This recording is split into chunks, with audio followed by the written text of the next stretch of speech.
Well, thank you everybody for joining us. If you've not met me before, my name's Sarah Heaton. I'm Vice Chair of Warwickshire Tennis.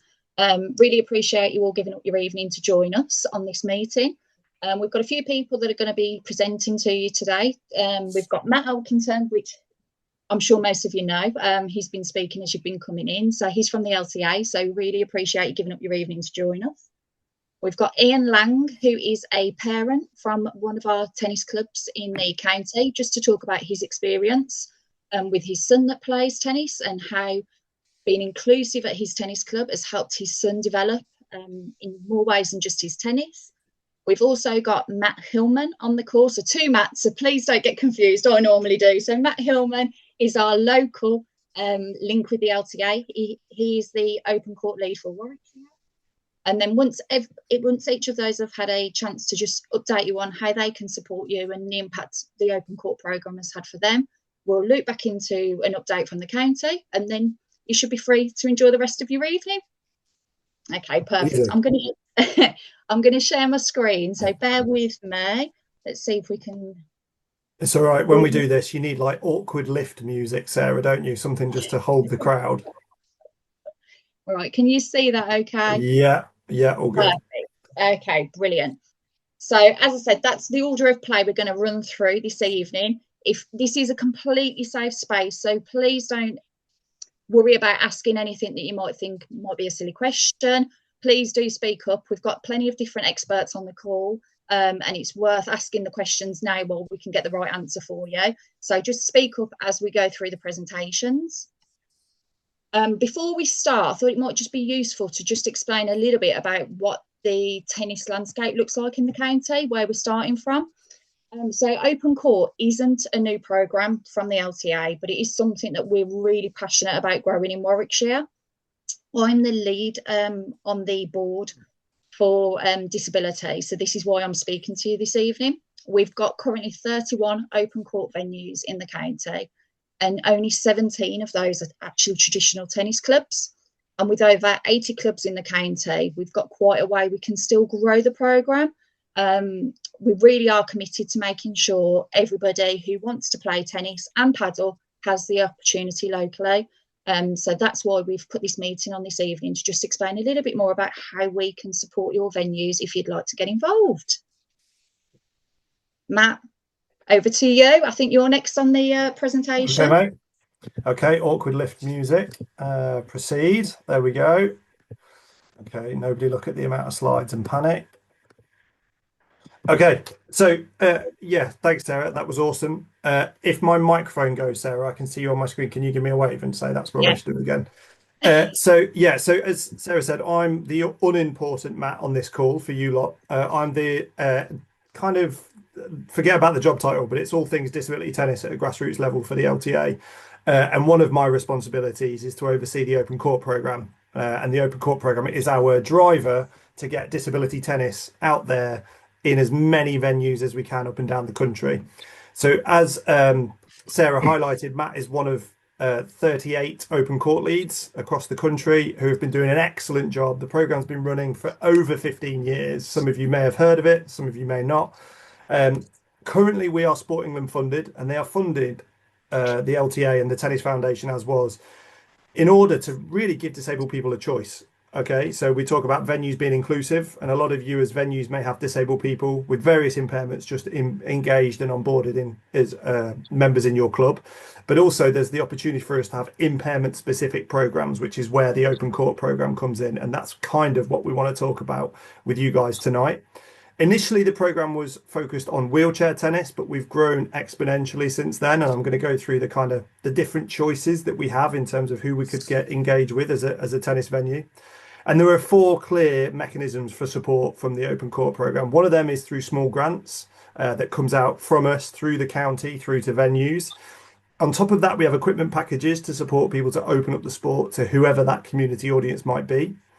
We also have a massive range, I think it was 24 when I counted at the end of the year last year, of national partners that we're engaging with to help diversify the disabled audience.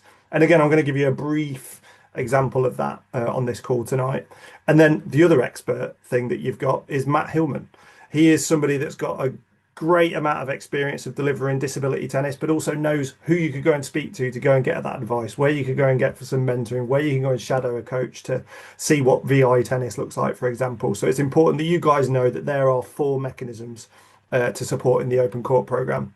So for some headline figures, and like I say, open court disability tennis fits really well into the current LTA strategy of Tennis Opened Up.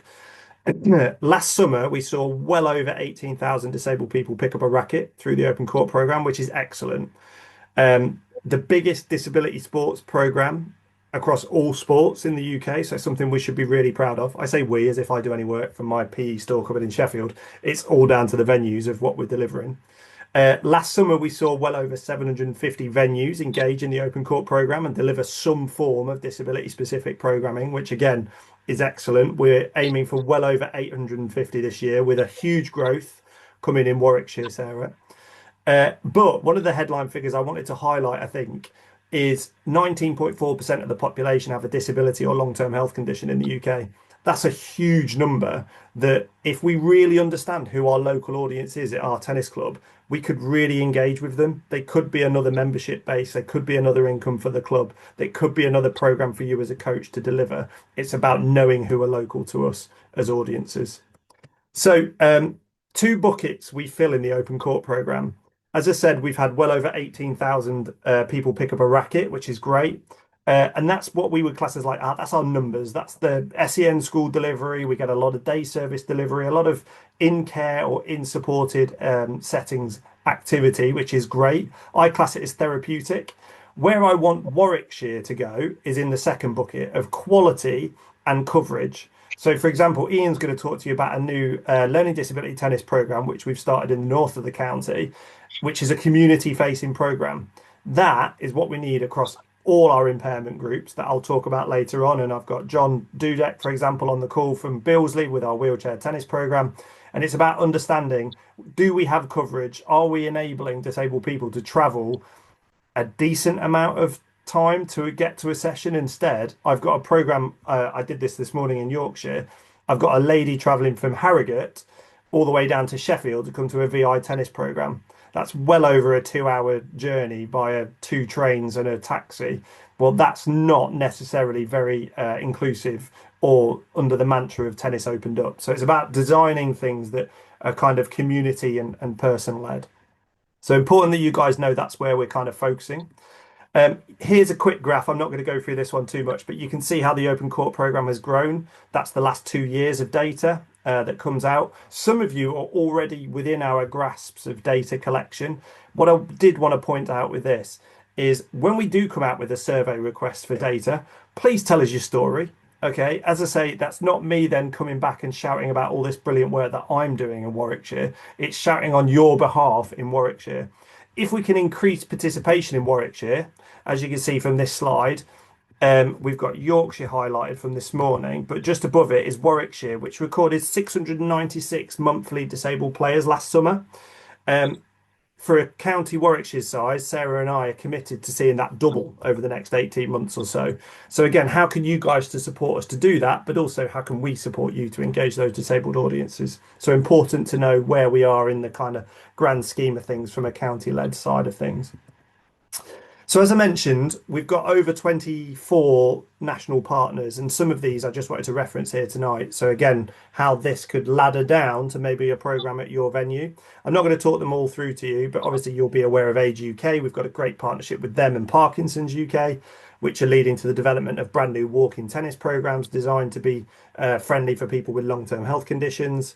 I'm not going to go through the Special Olympics one because I think Ian might touch on elements of that tonight as well. But the one I wanted to highlight was Access Sport. Okay, Access Sport actually have a dedicated tennis development manager. Johnny Fenner couldn't be with us tonight, but I've got a presentation from him, a sales pitch to go out to venues. Johnny can support venues with recruitment, with advertising, with training, with equipment and resources to get going. You would be, if you were supported through the Access Sport program, which is called ACES, you would become part of their club network, which again is sharing good practice. We've currently got 29 programs ran last year through the ACES program. and he's keen because we haven't got any Warwickshire venues currently. So he's keen to see if there's any that he could pick up from tonight. So what I'll do is on the wrap up after tonight, I'll send out Johnny's presentation so all venues can see that, and maybe you might want to think about how you could get involved with the ACES program as well. And then lastly from me, mainly, I wanted to just highlight all these different areas of disability tennis. Sometimes when we say disability, we say wheelchair, and we see the wheelchair, which is vital, because if we don't get more wheelchair tennis players playing, then we don't get more resources. So interesting conversation with people like Billesley and other indoor venues where we could be developing a wheelchair tennis offer. But there's also the opportunity for deaf and hard of hearing tennis. There's also the opportunity for VI tennis in Birmingham and Warwickshire. We used to have a choice of venues and a choice of activity. We're probably lower on that at the moment. So again, just wanted to highlight that as a kind of a menu of options that we could be engaging with and we could be supporting you to reach. Really important this year that it's 50 years of wheelchair tennis. So the LTA are massively keen to see what we could do to help promote and raise awareness of programming and new opportunities in wheelchair tennis. So again, maybe a conversation for us with John and Billesley to say, how can we use that 50 years of tennis to raise that awareness and celebrate the fact that Billesley is one of the biggest and one of the longest running wheelchair tennis programs in the country. How do we support, how do we engage with them? We've got some resources that we've developed, as well as editable flyers and promotion into some of our national partners. So I'd be really interested to see, as a county, how can we use 50 years of wheelchair tennis? Could we have, you know, wheelchairs available during our county close for everybody to jump in, to raise awareness of how hard the sport is? That sort of thing could be a really good opportunity to elevate the wheelchair tennis game. And then lastly, for me, we've just had some additional investment into walking tennis this year. The LTA are looking to accelerate walking tennis. So I just wanted to have a bit of a call to action, really, in walking tennis. Some of you may already be delivering. Some of you may have heard of it. But there's an opportunity coming up over the next couple of months where we'll be offering some face-to-face training in the county. And there'll be an opportunity for you to come along either as a coach or even as a activator to facilitate, because it is facilitated play walking tennis. But a really good opportunity that will be landing in the county and being promoted via the county for you guys to take advantage of. We've got, again, adaptive equipment that would allow you to open it up to various audiences, including those with long-term health conditions. So hopefully that was a whistle-stop tour of everything we're doing on Open Court, some 2 or 3 really good priorities. What I've said to Sarah is I'll make sure that my information is shared post the wrap up of the session, but feel free, any of you can have a conversation directly with me on this sort of stuff, but you've got a more important Matt in the county that you can also speak to. So I think I'm handing back to Sarah and then we're popping on with Ian, as I understand. Yeah, before we hand over to Ian, has anybody got any questions that they'd like to ask Matt Elkington before we move on? Or did I nail it? Well, only in as much. Can you hear me? Yes, John, got you. Yeah.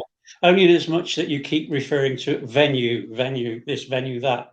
Whereas with the wheelchair tennis group, although we play at Billesley, as I explained to Sarah in a recent email, is that we have no affiliation to that. We're not part of any program with them whatsoever, which makes it difficult for us to then commit to anyone to say, yes, this is our venue. We are developing this. We're continuing this program.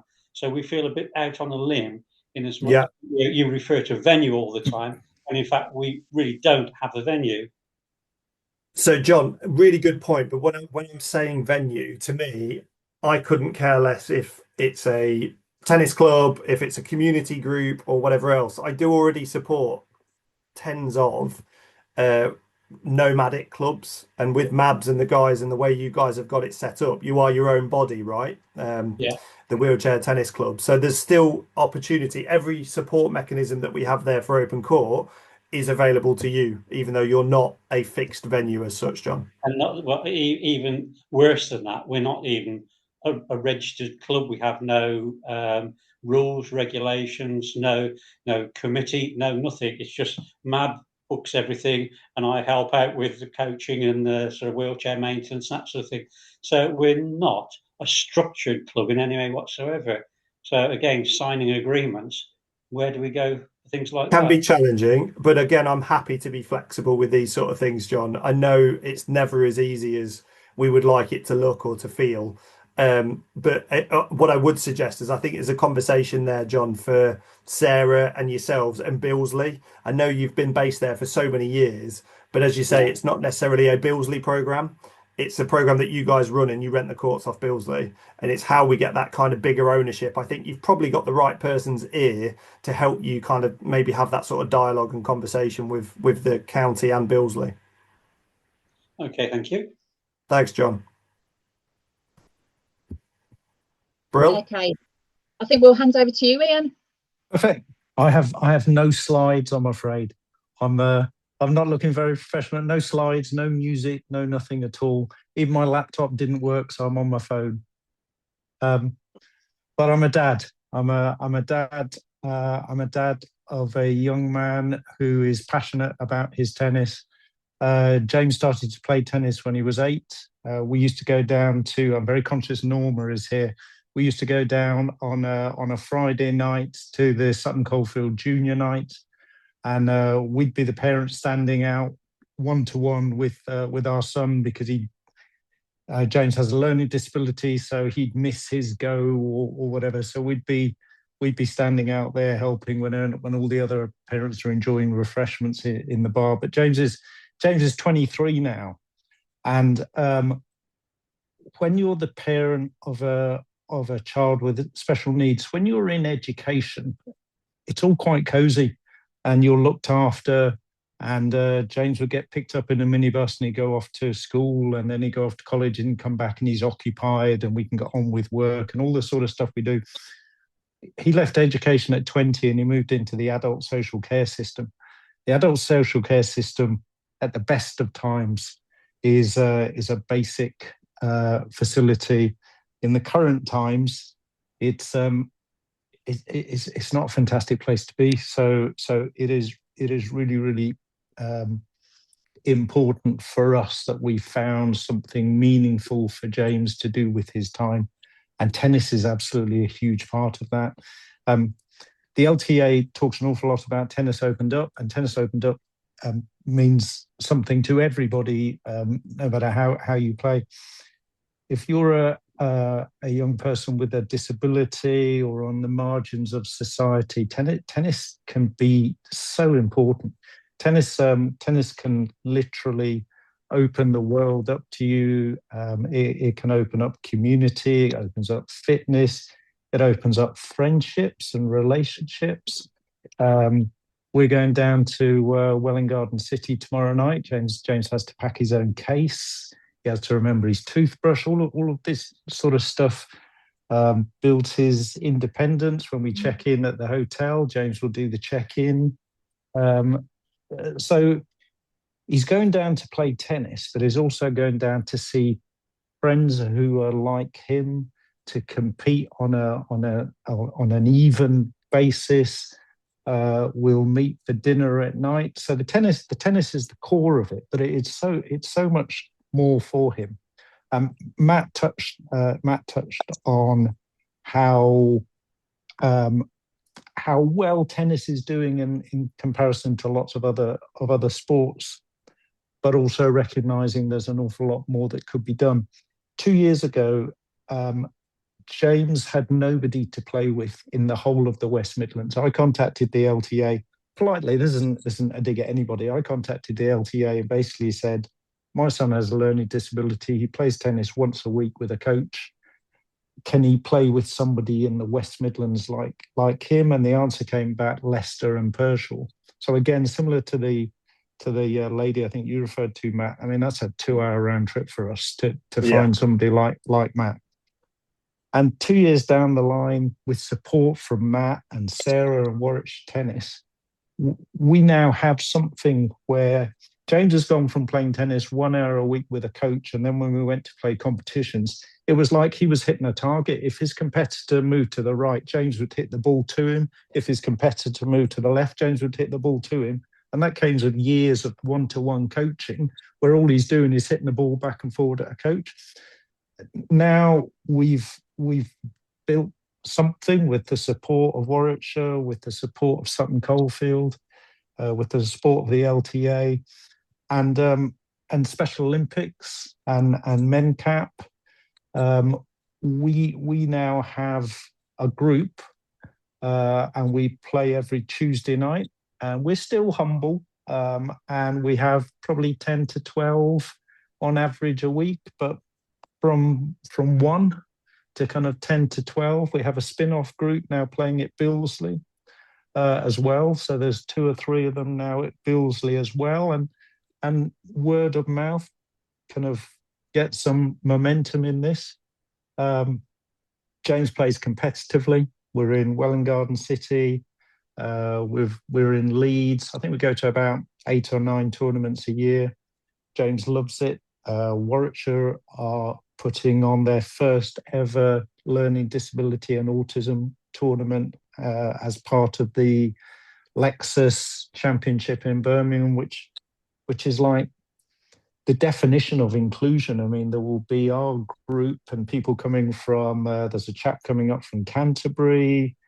We're hoping some people from Scotland will be coming down. So our kind of community of tennis players with learning disabilities will be part of that event, which is amazing. I did do a script and I'm nowhere near it. I've gone totally away from it. It's been brilliant to listen to. But I'm conscious of times, and Sarah kept me right saying your audience here is clubs. So what's in it for the clubs?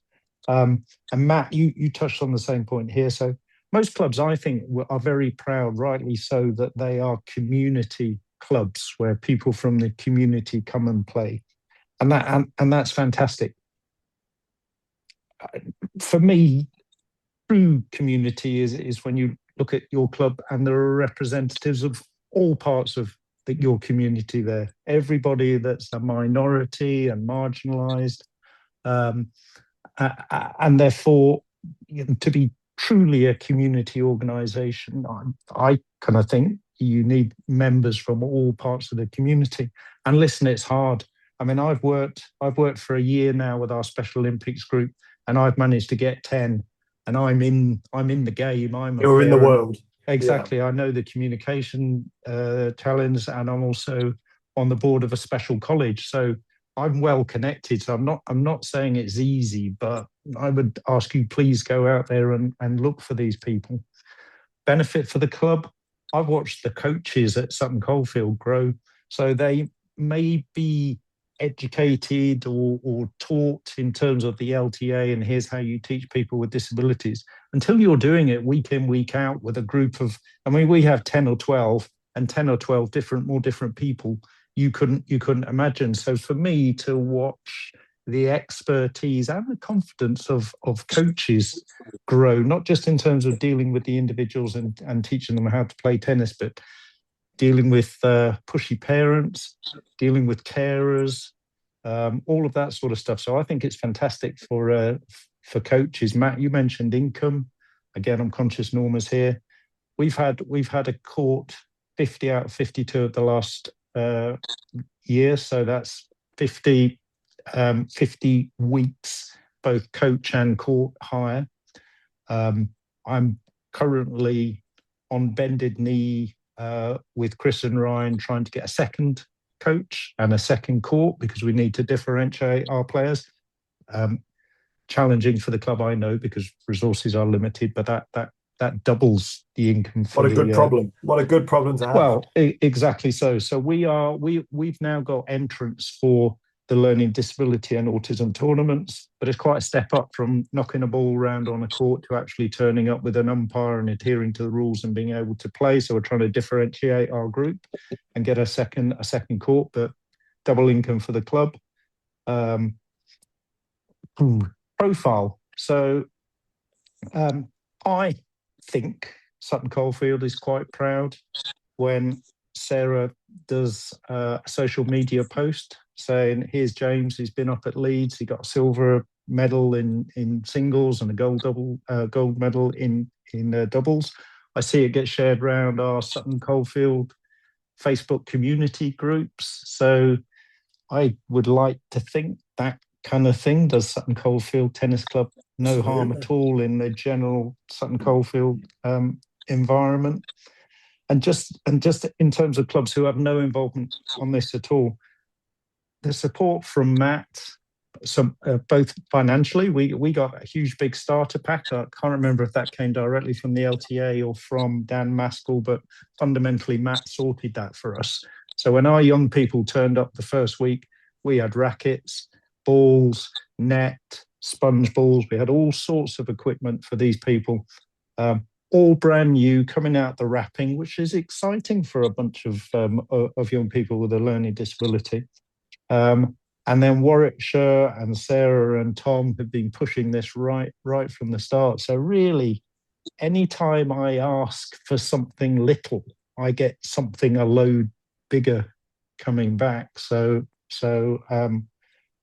I think we're a success story that can be shared, and I'm hoping we're on the way to being something much bigger and better. Thanks, Ian. That was awesome. You did a better sales pitch than I ever could. I didn't need to join. You could have done that. And next time, can you do that with my manager on the call as well? Because I wrote a few bits down where I was winning. Yeah. I think one of the things I do want everybody to take away from that is that local disabled audience. Like, who is your local community? So the club is a club in Sheffield where I am, and they changed their whole name to Brentwood Community Tennis Club.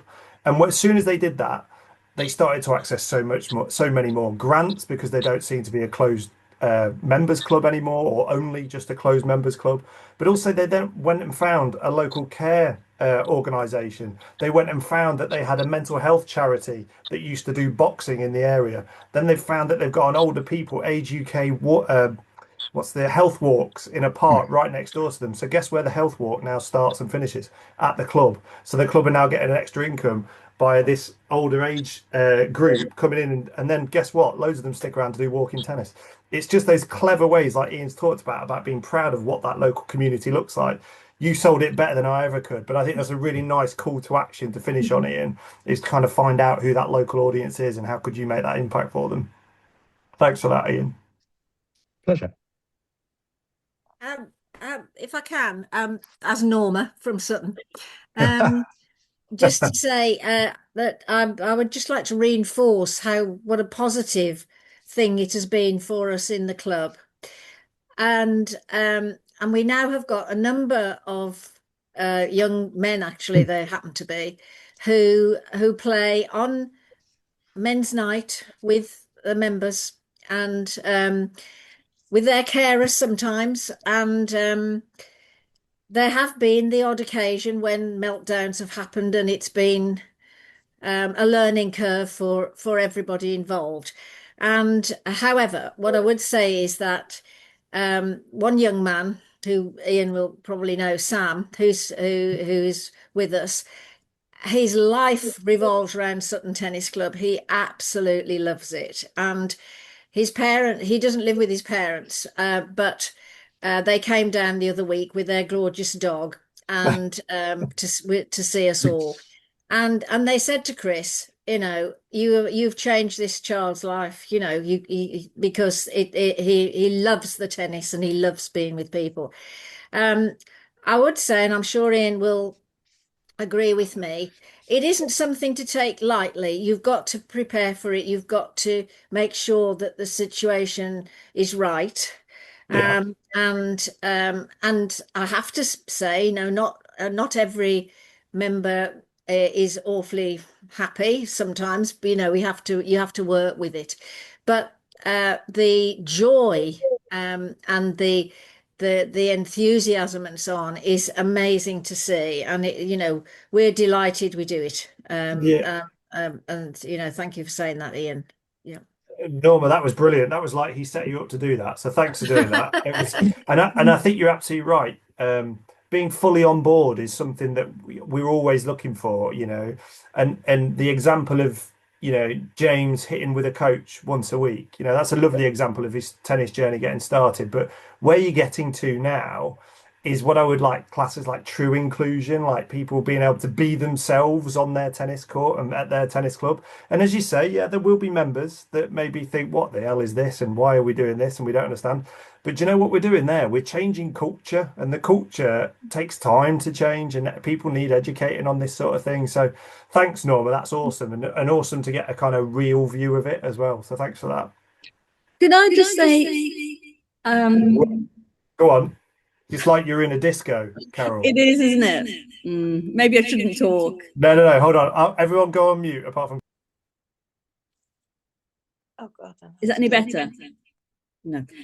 Just very quickly, thank you so much to Ian for sharing that story, because it was amazing and really fantastic to listen to and see how James's life has changed and opened up so much. So just to say thank you, I'm going to stop talking now completely. No, don't worry. That sounded like you were making an announcement, something really official. So thanks, Carol. No, and I'm sure Ian, you really appreciate that. But we need those stories to go far and wide. That there'll be people in the community local to your tennis club that can be impacted just like that. Absolutely. Thanks, Carol. Okay, should we hand over to Matt Hillman if he's still on the call to talk about how we can support from a local perspective? Yep, perfect. I'm not sure how I'm going to follow that really, but I will do my best. So I am the other Matt. So I'm Matt Hillman, and I'm the Open Court lead for Warwickshire. Very simply, I am your link between your venue, your coach, your players, whoever the community is you're trying to reach, and then the LTA. And I'm here from like a grassroots kind of county level, so I'm just for Warwickshire. And I'm really the first port of call. So I can kind of link you in with Sarah, I can link you in with Matt, or I can kind of give you some little hints, tips, expertise in terms of what you might need to do or what you can do to access the community that you're trying to access. As well as the Open Court lead, my full-time job is a tennis coach, so I'm doing this stuff week in, week out. So it might be you need a little bit of help in terms of how do you set up a VI session, or you might have a question in terms of how do you run this certain session with learning disabilities or anything. So I'm kind of your first, like I say, port of call in terms of questions, concerns, or just want to maybe get involved and want to know what the first or next step is. And I know we mentioned a little bit in terms of the challenges, or maybe some difficulties of kickstarting it off, but actually I think the big takeaway really is it's just tennis, whether it's tennis playing or tennis coaching. There's not a big difference or difference at all, really, in terms of your normal, regular sessions and then your adapted disability sessions. It's just tennis at the end of the day. So it's nothing really to be concerned about or anything difficult apart from just making sure everyone is happy, safe, and feels included. So that's my quick little overview, really. I think, Sarah, you be sharing my details as well. If people want to get in touch, I'm very happy to speak over the phone or via email. And like I say, I can either give you some advice or help myself or pass you on to the right person who can then help you. I think that's it. Perfect. Thank you, Matt. Brilliant. So I'm just going to pull up my screen again, so bear with me.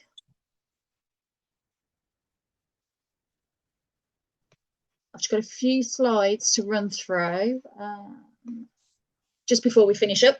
So I think it's quite clear from the presentations that you've heard this evening, we're all here to support you. However you plan to move forward after this evening, please do reach out to us.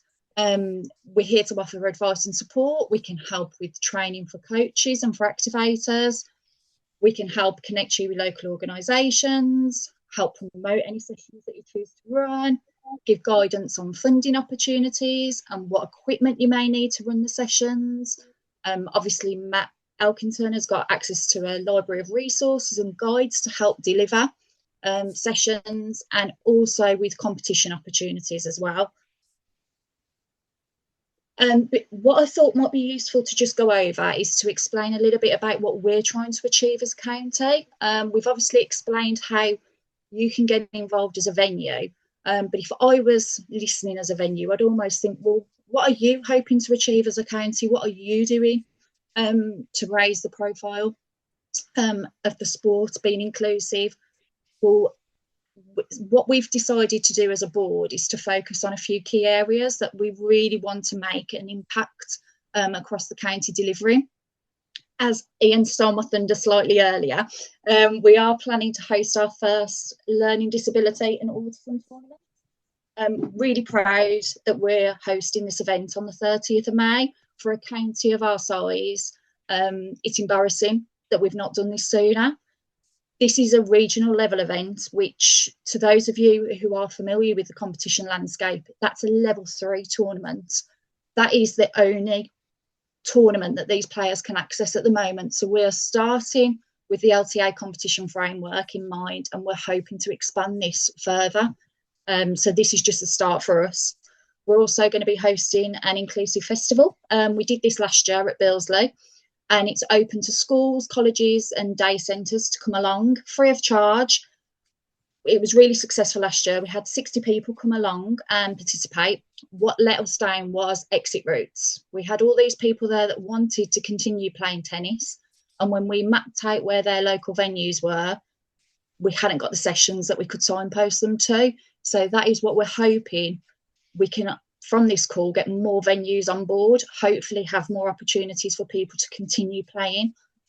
We're also making sure our tennis county championships are inclusive again this year. Last year we hosted our first inclusive county champs, and we want to expand on that this year. We're looking to host a wheelchair tournament later on in the year, but that is still to be confirmed at the moment. But with the anniversary of wheelchair tennis, we're hoping to put that event on.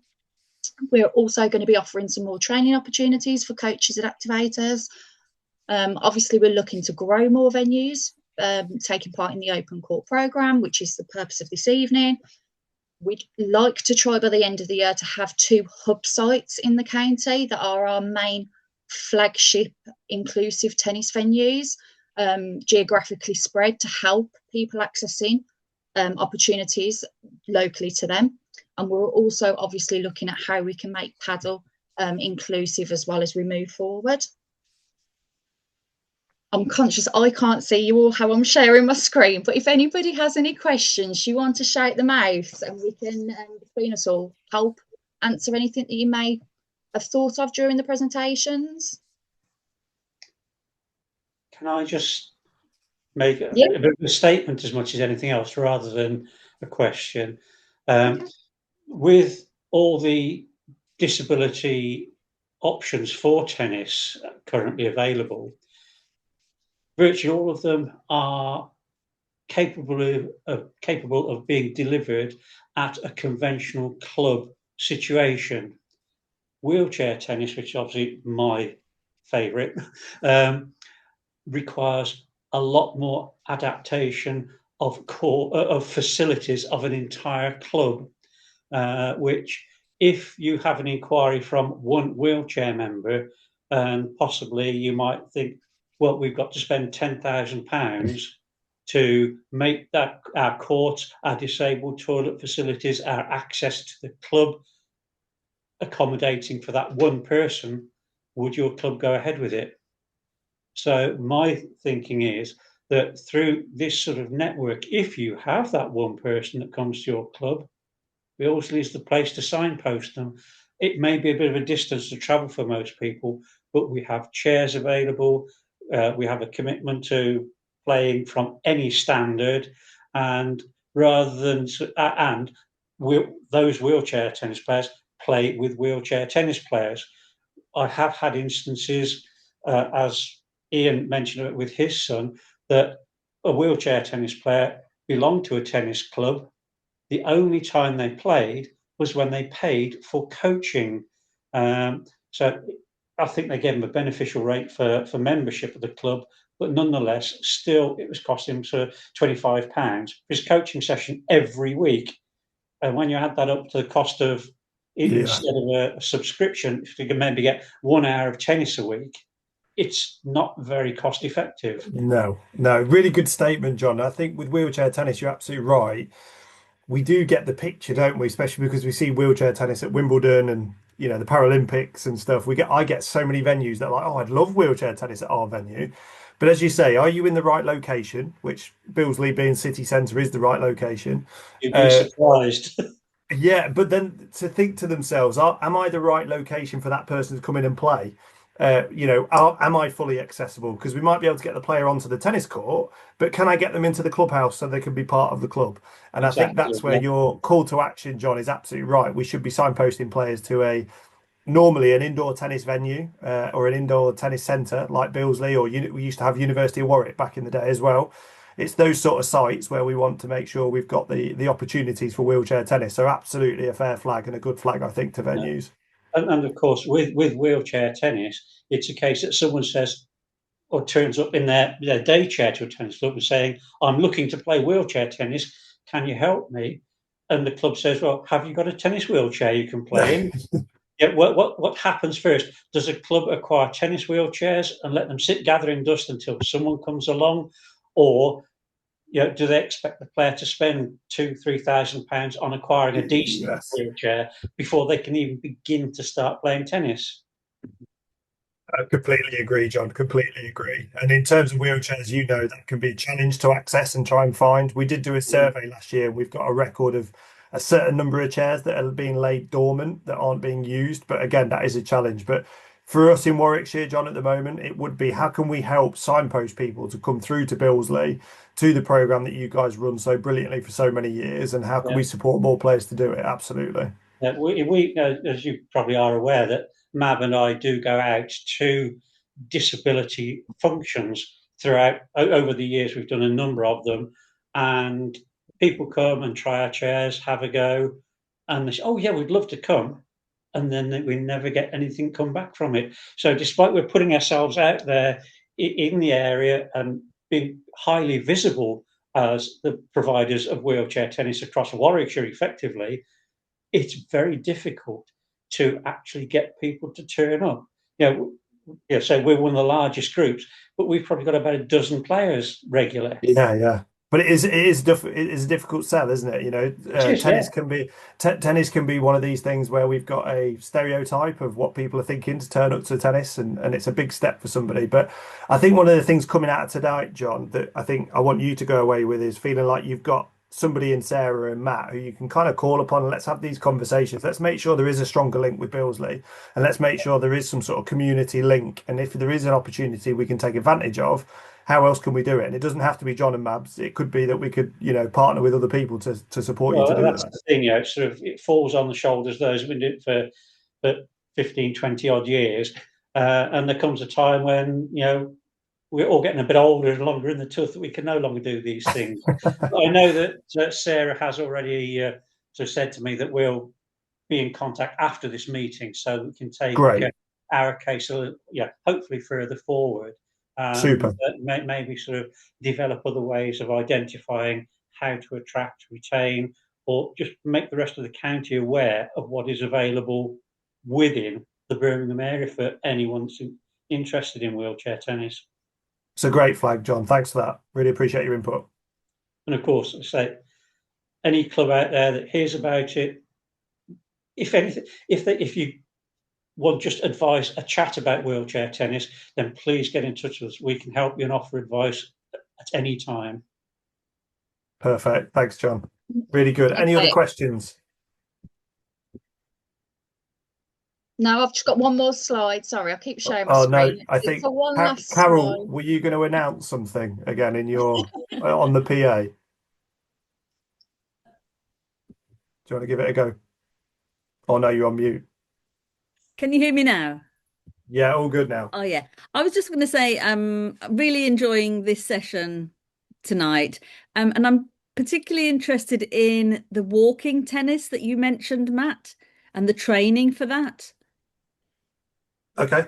Do you have any more? Yeah, so absolutely. I can just, Sarah's sharing a screen and it's a big picture of me and I don't want to see it. So I'm just going to put my hand there for a second. Okay, so yeah, I'll stop sharing. we were, Carol, watch this space. We're going to be setting those up from April onwards. We'll probably lead in with a six-week lead-in time when we get the dates booked in. It will be a 2-hour training session led by a walking tennis guru, I'm going to call him. He's only over the road in Hereford and Worcestershire. You may already know Neil.